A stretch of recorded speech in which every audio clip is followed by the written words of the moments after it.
حضرت سید جلال الدین ملتانی رحمۃ اللہ تعالی علیہ کے نام سے یاد کیا جاتا ہے۔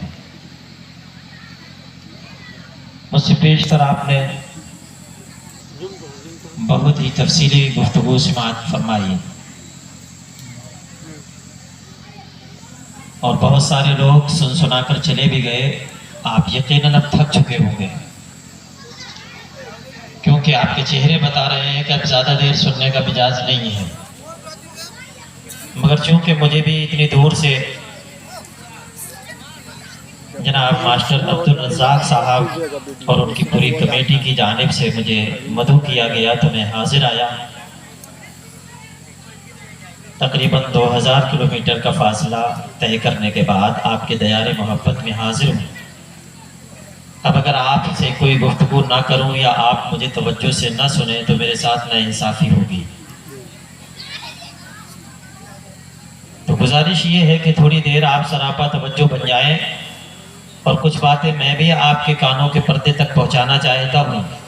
اگر آپ نے دل کھول کر سن لیا اور کسی ایک بات پر بھی عمل پیرا ہو گئے تو میری حاضری قبول ہو جائے گی۔ اچھا یہ بتائیے، آپ لوگ تیار ہیں سننے کے لیے؟ کتنے لوگ ذرا تیار ہیں؟ ہاتھ اٹھا کے ذرا بتائیں۔ ماشاءاللہ۔ اور بول کے بھی کہیے، ایک بار تڑپ کے کہیے سبحان اللہ۔ آواز بھی تھوڑی ویسے ہی نکلے، جیسے ہاتھ اٹھا رہے نا ویسے ہی آواز اٹھا کے ذرا تڑپ کے بولیے سبحان اللہ، الحمدللہ، اللہ اکبر۔ اور اپنے پیارے آقا کو محبت بھرے انداز میں پکاریے اور کہیے تڑپ کے یا رسول اللہ۔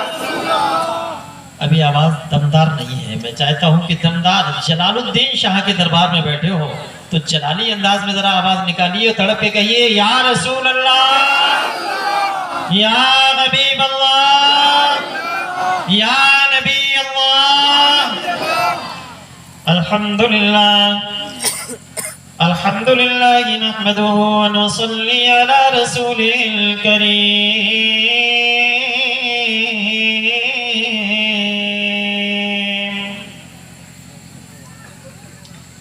أما بعد فأعوذ بالله من الشيطان الرجيم،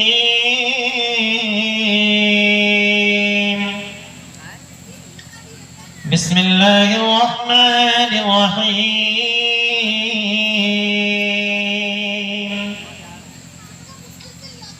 يا أيها الذين آمنوا اتقوا الله وابتغوا إليه الوسيلة، صدق الله مولانا العظيم وصدق رسوله النبي الأمين المكين الكريم، ونحن على ذلك لمن الشاهدين والشاكرين والذاكرين والحمد لله رب العالمين۔ عزیزان محترم، اس سے قبل کی تلاوت کردہ آیہ شریفہ کی روشنی میں کچھ عرض کیا جائے۔ آئیے ہم اور آپ سے مل کر انتہائی عقیدت و محبت کے ساتھ آمنہ کے لال، محبوب رب ذوالجلال، بے نظیر و بے مثال، عرش و فرش کا جمال، حضرت حلیمہ کے حلیم، عالم ما کان و ما یکون کے علیم، مریضان لا دوا کے حکیم، سبز گنبد کے مکین، جناب رحمت للعالمین، پیارے آقا محمد عربی صلی اللہ علیہ وسلم کے دربار گوہربار میں درود و سلام کا نذرانہ پیش کریں اور پڑھیں تڑپ کر بآواز بلند، اللہم صلی علی سیدنا و شفیعنا و نبینا مولانا محمد مبارک وسلم، صلاۃ و سلام علیک یا رسول اللہ، یا حبیب اللہ، یا نبی اللہ۔ یہ رب کا فضل ہے، اس کے محبوب کی عطا سے ہم اللہ کو بھی یاد کرتے ہیں اور اللہ کے پیارے نبی صلی اللہ علیہ وسلم کو بھی یاد کرتے ہیں، اور پھر نبی کے صدقے میں ہم کبھی غوث اعظم کو یاد کرتے ہیں، کبھی امام اعظم کو یاد کرتے ہیں، تو کبھی شہید اعظم کو یاد کرتے ہیں، کبھی غوث پاک کو یاد کرتے ہیں تو کبھی غریب نواز کو یاد کرتے ہیں، کبھی صابر کلیری کی یاد مناتے ہیں، کبھی نظام الدین محبوب الہی کی بارگاہ میں خراج عقیدت پیش کرتے ہیں، اور کبھی مجدد دین و ملت امام اہل سنت اعلیٰ حضرت فاضل بریلوی کے گن گاتے ہیں، تو کبھی مفتی اعظم کی جناب میں خراج عقیدت پیش کرتے ہیں، اور کبھی تاج الشریعہ کی بارگاہ میں عقیدت مندی کا مظاہرہ کرتے ہیں۔ یہ ہمارا نصیبہ ہے، یہ ہمارا نصیبہ ہے کہ ہم اپنے بزرگوں کی یاد مناتے ہیں۔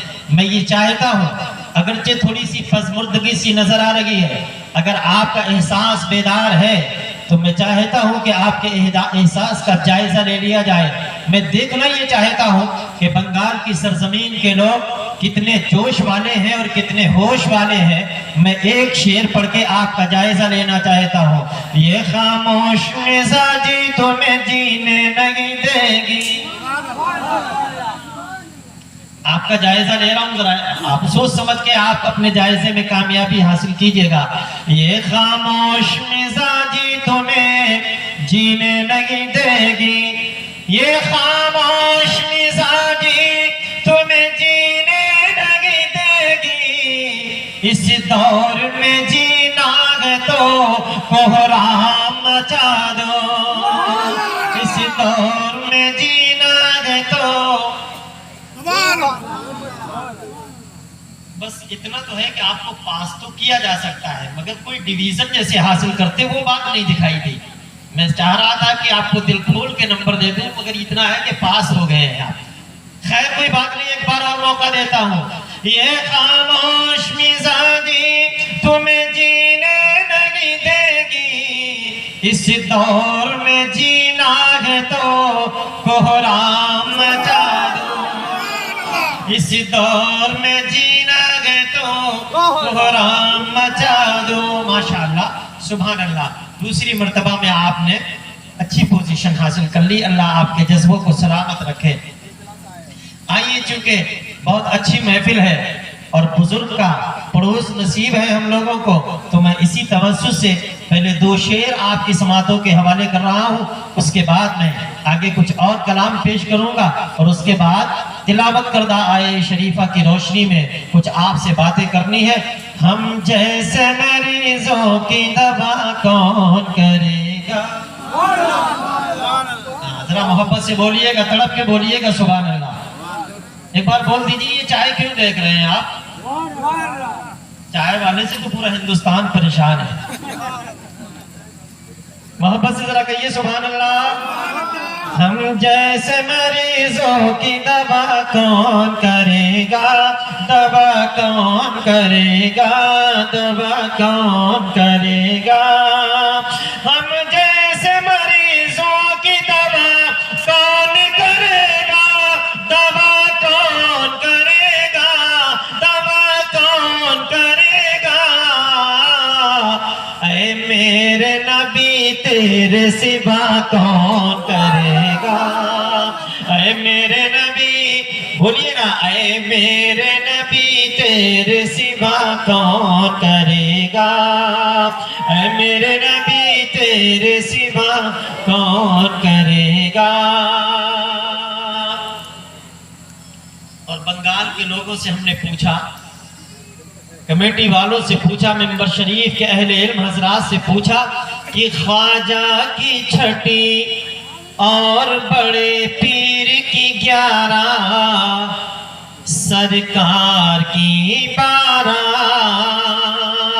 خواجہ کی چھٹی اور بڑے پیر کی 11، سرکار کی 12۔ خواجہ کی چھٹی اور بڑے پیر کی 11، خواجہ کی چھٹی اور بڑے پیر کی 11، سرکار کی 12۔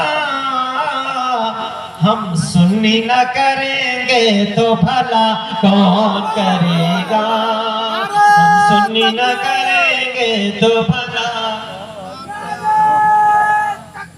اللہ اکبر، یا رسول اللہ، زندہ باد، زندہ باد۔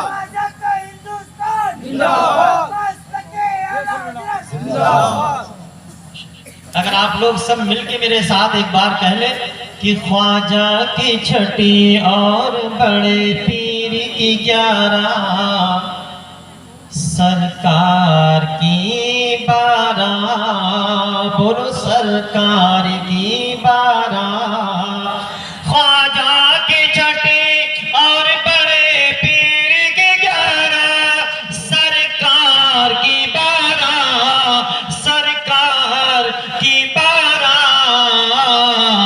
ہم سنی نہ کریں گے تو بھلا کون کرے گا ہم سنی نہ کریں گے تو بھلا کون کرے گا ہم جیسے مریضوں کی دوا کون کرے گا اے میرے نبی تیرے سوا کون کرے گا چونکہ ہم لوگ اعلیٰ حضرت والے ہیں مفتی اعظم ہند سے بھی محبت کرتے ہیں اور ہم تاج الشریعہ کے غلام ہیں سبحان اللہ تاج الشریعہ کے غلام ہے نا ارے غلام ہے نا تاج الشریعہ کے سبحان اللہ تو میں چاہتا ہوں کہ تاج الشریعہ کے غلاموں کے سامنے تاج الشریعہ کے سفینہ بخشش سے کچھ اشعار اخذ کر کے آپ تک پہنچا دوں کلام تاج الشریعہ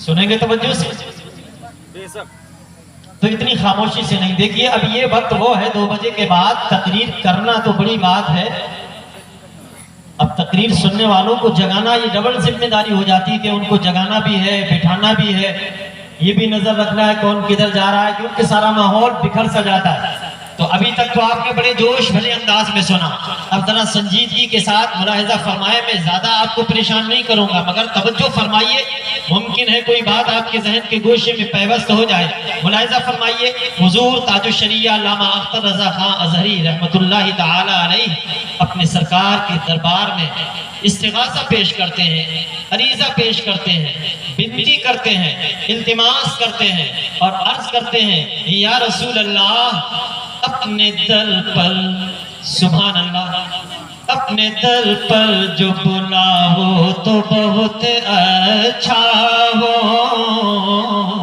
اپنے در پہ جو بلاؤ تو بہت اچھا ہو اپنے در پہ جو بلاؤ تو بہت اچھا ہو اپنے در پہ جو بلاؤ تو بہت اچھا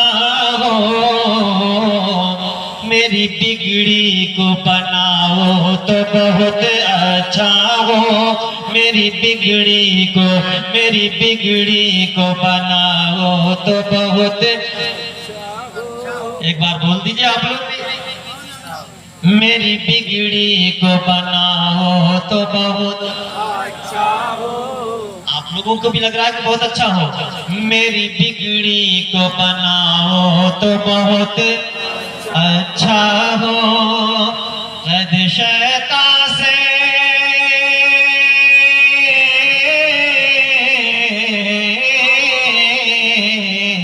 قید شیطان سے چھڑاؤ تو بہت اچھا ہو یا رسول اللہ قید شیطان سے چھڑاؤ تو بہت اچھا ہو قید شیطان سے چھڑاؤ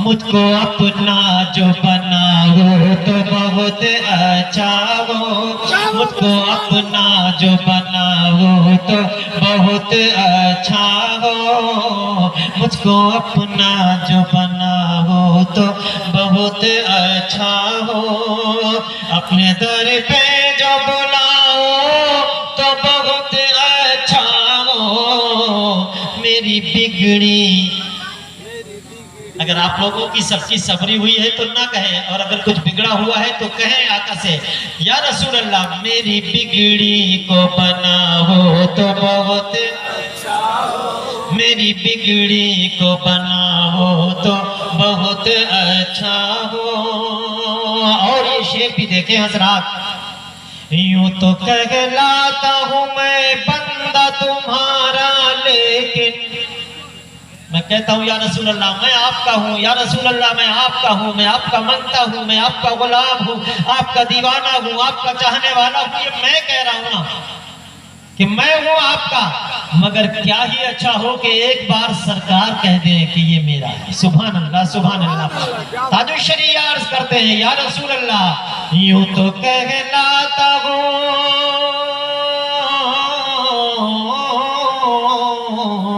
یوں تو کہلاتا ہوں بندہ میں تمہارا، لیکن یا رسول اللہ یوں تو کہلاتا ہوں بندہ میں تمہارا، لیکن اپنا کہہ کے جو بلاؤ تو بہت اچھا ہو، اپنا کہہ کے جو بلاؤ تو بہت، اپنا کہہ کے جو بلاؤ تو بہت اچھا ہو، اپنے در پہ جو بلاؤ تو بہت اچھا ہو۔ گردش دور نے پامال کیا ہے مجھ کو، یا رسول اللہ گردش دور نے پامال کیا ہے مجھ کو، گردش دور نے پامال کیا ہے مجھ کو، اپنے قدموں میں سلاؤ تو بہت اچھا ہو، اپنے قدموں میں، اپنے قدموں میں سلاؤ تو بہت اچھا ہو۔ ذرا پیچھے والے لوگ بھی ایک بار کہہ دیں یا رسول اللہ اپنے قدموں میں سلاؤ تو بہت اچھا ہو، تو بہت اچھا ہو۔ اور یا رسول اللہ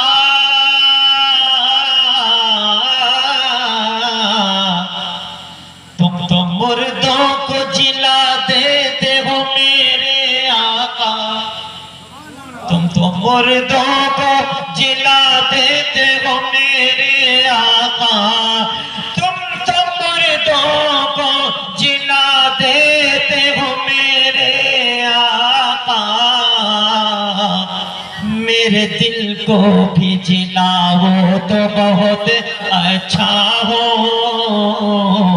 میرے دل کو بھی، میرے دل کو بھی جلاؤ تو بہت اچھا ہو، اپنے در پہ جو بلاؤ تو بہت اچھا ہو، اپنے در پہ جو بلاؤ تو بہت اچھا ہو،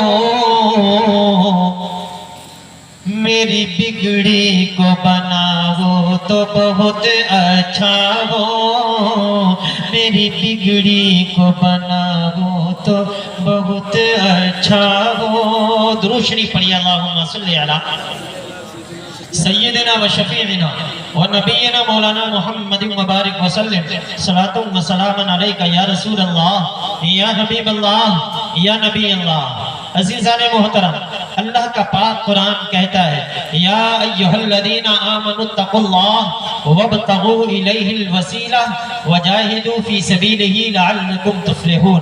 عزیزان محترم، اللہ رب کریم نے اس آیے شریفہ میں اپنے بندوں سے خطاب کرتے ہوئے فرمایا یا ایہا الذین آمنوا، اے ایمان والو، اتقوا اللہ، اللہ سے ڈرو، وابتغوا الیہ الوسیلہ، اور اس کی طرف وسیلہ تلاش کرو، وجاہدوا فی سبیلہ، اور چلے اور مجاہدے کرو تاکہ تم فلاح و بہبودی کی منزل پر پہنچ جاؤ۔ اب کون ایسا بندہ ہے جو یہ نہیں چاہتا کہ ہم خدا تک پہنچ جائیں؟ ہر ایک کی خواہش یہ ہے کہ ہم خدا کے قرب کی منزل تک پہنچ جائیں۔ اللہ ہمیں اپنا نیک بندہ بنا لے، اللہ اپنی رضا ہمیں عطا فرما دے، اللہ اپنے نیک بندوں میں شمار فرما لے، اللہ اپنے مقرب بندوں میں ہمیں شمار فرما لے۔ ہر ایک کی خواہش یہ ہے کہ ہم خدا تک پہنچ جائیں، مگر خدا تک پہنچا کیسے جائے گا؟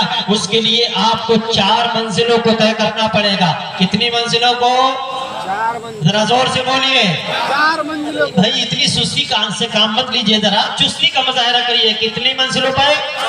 4 منزلوں سے ہو کر گزرنا پڑے گا. میں نے پوچھا اے مولا کائنات، اے پروردگار عالم، آخر وہ 4 منزلیں کون سی ہیں کہ بندہ ان منزلوں کو طے کر کے تیرا قرب حاصل کر سکتا ہے، تیرا مقرب بندہ بن سکتا ہے، تیری بارگاہ کا تقرب حاصل کر سکتا ہے؟ تو رب فرماتا ہے اس آیت شریفہ کو پڑھ لو، 4 منزلوں کا ذکر اسی میں موجود ہے. میں نے قرآن سے جب پوچھا اے قرآن کون کون سی منزلیں ہیں، تو قرآن کہتا ہے سب سے پہلی منزل ہے ایمان. اللہ فرماتا ہے یا ایھا الذین آمنو.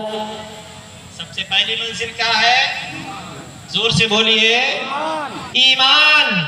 کوئی بھی بے ایمان اللہ کے قرب کی منزل کو ہرگز نہیں پہنچ سکتا. ایمان شرط ہے، ایمان بنیاد ہے، ایمان اصل ہے. جب ہم ایمان والے ہو گئے، اب ہم نے قرآن سے پوچھا اب دوسری منزل کون سی ہے جو ہم پہلے ادا کریں تب جا کے ہمیں اللہ کا تقرب حاصل ہو سکتا ہے. تو قرآن کہتا ہے ایمان لانے کے بعد اتقوا اللہ، پھر اللہ کا ڈر اپنے سینوں میں بساؤ. کس کا ڈر؟ اللہ کا خوف اپنے سینوں میں بسا لو. اس کے بعد تیسری منزل کی طرف قرآن رہنمائی کرتا ہے کہ جب تم ایمان والے بھی ہو گئے، خدا کا ڈر بھی تم نے دل میں بسا لیا، مگر ابھی قرب کی منزل تک نہیں پہنچ پاؤ گے، اس لیے کہ اب تیسری منزل بھی تمہیں طے کرنی پڑے گی. اور تیسری منزل کیا ہے؟ قرآن کہتا ہے وَابْتَغُوا إِلَيْهِ الْوَسِيلَةَ، اللہ کی طرف وسیلہ تلاش کرو. اور آج کتنے لوگ ناہنجار ہیں کہ بغیر وسیلے کے ڈائریکٹ خدا تک پہنچانے کی بات کرتے ہیں. میں اللہ رب کریم کی کتاب سے حوالہ دیتا ہوں. قرآن تو یہ کہتا ہے اے ایمان والو اللہ سے ڈرو، وابتغوا الیہ الوسیلہ، اور اس کی طرف وسیلہ تلاش کرو. اس کے بعد فرمایا گیا وجاہدوا فی سبیلہ، پھر اللہ کی راہ میں کوشش کرو، محنت کرو، مجاہدے کرو، عبادت کرو، ریاضت کرو، تب جا کر تم تقرب اللہ کی منزل پر فائز ہو سکتے ہو. اب ان 4 منزلوں کو نظر میں رکھیے. اگر ایک منزل پر میں گفتگو کروں تو مجھ جیسا کم علمی انسان کئی گھنٹے ایک منزل پر بول سکتا ہے، مگر چونکہ مجھے عجلت کے ساتھ بات آگے بڑھانے ہے، اب میں نے سب سے پہلی منزل لے لی ایمان. سب سے پہلی منزل کیا ہے؟ ذرا زور سے بولیے کیا ہے؟ ایمان. اور ایمان کسے کہتے ہیں؟ ایمان کہتے ہیں مان لینے کو. ایمان کا مطلب ہے مان لینا. کسے مان لینا؟ آپ بارہا سنتے رہتے ہو، یہ اہل علم حضرات تشریف فرما ہے، بچوں کو یاد کراتے ہیں، ایمان مجمل بھی بتاتے ہیں، ایمان مفصل بھی یاد کراتے ہیں. اور ایمان مفصل میں آپ پڑھتے ہو نا آمنت باللہ وملائکتہ وکتبہ ورسلہ والیوم الآخر والقدر خیرہ وشرہ من اللہ تعالی والبعث بعد الموت. کیا مطلب؟ آپ کہتے ہیں اے اللہ میں ایمان لایا، اے اللہ میں نے مان لیا، تجھے مان لیا، تیرے فرشتوں کو مان لیا، تیری کتابوں کو مان لیا، تیرے نبیوں کو مان لیا، اور مرنے کے بعد زندہ ہونے کو مان لیا، یوم حشر و نشر کو مان لیا، اچھی بری تقدیر جو تیری طرف سے ہے اسے مان لیا. ان تمام چیزوں کے مان لینے کا نام ہے، زور سے بولیے، ان تمام چیزوں کا مان لینے کا نام ہے ایمان. اور جب مان لیا تو میاں مان لیا. اب 1000 آندھیاں چلے، لاکھ طوفان آئے، دنیا ادھر سے ادھر ہو جائے، نظام کائنات درہم برہم ہو جائے، مگر ہم نے اللہ و رسول کو مان لیا، اس کے احکامات کو مان لیا ہے. زمانہ بدل جائے مگر ہمیں اپنی جگہ سے نہیں ہٹنا ہے. ایمان کامل کی یہی دلیل ہے. اور ایمان کو بچانے کے لیے اگر مال کی ضرورت پڑے تو دے دینا، اگر تمہیں جائیداد کی ضرورت پڑے تو دے دینا، اولاد کی ضرورت پڑے تو دے دینا. میاں ایمان بچانے کے لیے اپنے مال و متاع کو دینا پڑے دے دینا، ترک وطن کرنا پڑے تو دے کر دینا. جب تمہیں اپنا ایمان ہی بچانا ہے، میاں ایمان بچانے کے لیے اگر جان دینا پڑے تو دے دینا. سبحان اللہ. یہی ہمارے بزرگوں کا معمول رہا. یہی ہمارے اسلاف کا وتیرہ رہا، یہی ہمارے اسلاف کا طریقہ کار رہا ہے کہ انہوں نے ایمان کو بچانے کے لیے اپنی جان کی بازی لگا دی، اولاد کی بازی لگا دی، اپنے مکان کی بازی لگا دی۔ حد تو یہ ہے کہ اپنی جانوں کی بازیاں لگا کر ان لوگوں نے دریا میں چھلانگیں لگا دی، میدان کارزان میں کود پڑے، ادھر جو ہے تیروں کی بارش ہو رہی ہے مگر پرواہ نہیں کی، تلواریں چمک رہی ہے مگر پرواہ نہیں کی، نیزوں کی انیاں کود رہی ہے مگر پرواہ نہیں کی، سر تن سے جدا ہو رہے ہیں مگر پرواہ نہیں کی، بازو تراشے جا رہے ہیں مگر پرواہ نہیں کی۔ کیا معلوم نہیں ہے تمہیں اسی ایمان کو بچانے کے لیے کربلا کی سرزمین پر میرے حسین کو للکارا گیا تھا، اور یزید اور یزیدیوں نے کہا تھا حسین یزید کے ہاتھ پر بیعت کر لو، اسلام کا معاملہ درہم برہم ہو جاتا اگر کر لیتے، مگر میرے حسین کو للکار کر کہا تھا اے حسین اگر تم نے یزید کے ہاتھ پر بیعت نہیں کی تو تمہیں عباس علمبردار کے بازو دینے پڑیں گے۔ میرے حسین نے کہا تھا میاں اتنا نہیں ہے، اگر عباس علمبردار کے بازو چاہیے تو دے دیں گے، علی اکبر کی جوانی چاہیے تو دے دیں گے، قاسم تو خون میں لت پت کرو گے تو کروا لوں گا، اور نہ محمد کے اگر تم قربانیاں چاہتے ہو برداشت کر لوں گا، نمنے سے علی عسکر کے گلے کو اگر چھدوانا پڑے گا تو چھدوا لیں گے، خیموں میں آگ لگانی پڑے گی تو لگوا لیں گے، شہربانوں کا سہاگ اجڑوانا پڑے گا تو اجڑوا دیں گے، بیمار زین العابدین کے ہاتھوں میں ہتھکڑیاں اور پیروں میں بیڑیاں ڈلوانی پڑیں گی تو ڈلوا لیں گے، یہاں تک کہ اگر اپنے آپ کو پیش کرنا پڑا تو کروا لیں گے، مگر ہمارا اعلان یہی ہے کہ وہ کوئی اور ہوگا اپنا جو ایمان دے دے گا، وہ کوئی اور ہوگا اپنا جو ایمان دے دے گا، نبی کا چاہنے والا نبی پر جان دے دے گا، نبی کا چاہنے والا نبی پر۔ سبحان اللہ سبحان اللہ۔ ایک بار ذرا آپ لوگ بھی کہہ دو نبی کا چاہنے والا نبی پر جان دے دے کتنے گا۔ لوگ ہیں جو نبی کی بات آ جائے تو جان دینے کے لیے تیار ہیں؟ ماشاءاللہ۔ ارے ہاتھ اٹھائے رہو ذرا، ہاتھ کیوں پکڑوں میں نہیں چھپانا چاہیے۔ نبی کے نام پر ضرورت پڑے تو اپنی جانوں کی بازیاں زور سے بولو، نبی کی عزت کے لیے اپنی جان قربان کر دیں گے اور اپنے ایمان کو بچا لیں گے۔ اللہ آپ کے جذبوں کو سلامت رکھے، آپ کے استقامت کو سلامت رکھے، اللہ آپ کے ایمان کو سلامت رکھے۔ میرے دوستو آج آپ نے اپنے نبی کے نام پر جان دینے کی بات کی ہے، اور یہی ہمارا طریقہ بھی رہا ہے، یہی ہمارے اسلاف کا طور بھی رہا ہے۔ انہوں نے اپنے نبی کی محبت کی خاطر کبھی اپنی پرواہ نہیں کی، جان کی پرواہ نہیں کی، مال کی پرواہ نہیں کی، اولاد کی پرواہ نہیں کی، کسی بھی میدان میں نکل گئے، اکیلے ہیں ڈٹ گئے، دکیلے ہیں ڈٹ گئے، نہ اپنوں کی پرواہ نہ بیگانوں کی پرواہ، بس یہی کہتے رہے اے دنیا والوں ہمارے ایمان کا تقاضا تو یہ ہے کہ جو جان مانگو تو جان دے دے، جو مال مانگو تو مال دے دے، مگر یہ ہم سے کبھی نہ ہوگا نبی کا جاہو جلال دے۔ سبحان اللہ، کیا بات۔ یہ شان رہی ہے ہمارے بزرگوں، اور الحمدللہ بزرگوں نے جب اس طرح کا نظریہ پیش کیا تو وہ ایمان درجہ بدرجہ نقل ہوتے ہوتے آج ہم تک پہنچ گیا ہے۔ اگر ان کی قربانیاں شامل حال نہ ہوتی، اگر ان کی استقامت شامل حال نہ ہوتی، اگر ان کی جوہ مردی شامل حال نہ ہوتی تو آج ایمان اس طرح پھلتا پھولتا ہم تک نہیں پہنچ جاتا۔ مگر میرے دوست آج ہم نے ایمان کی قدر نہیں کی، ہم نے ایمان کو سمجھا ہی نہیں، ہم نے ایمان کو بالائے طاق رکھ دیا۔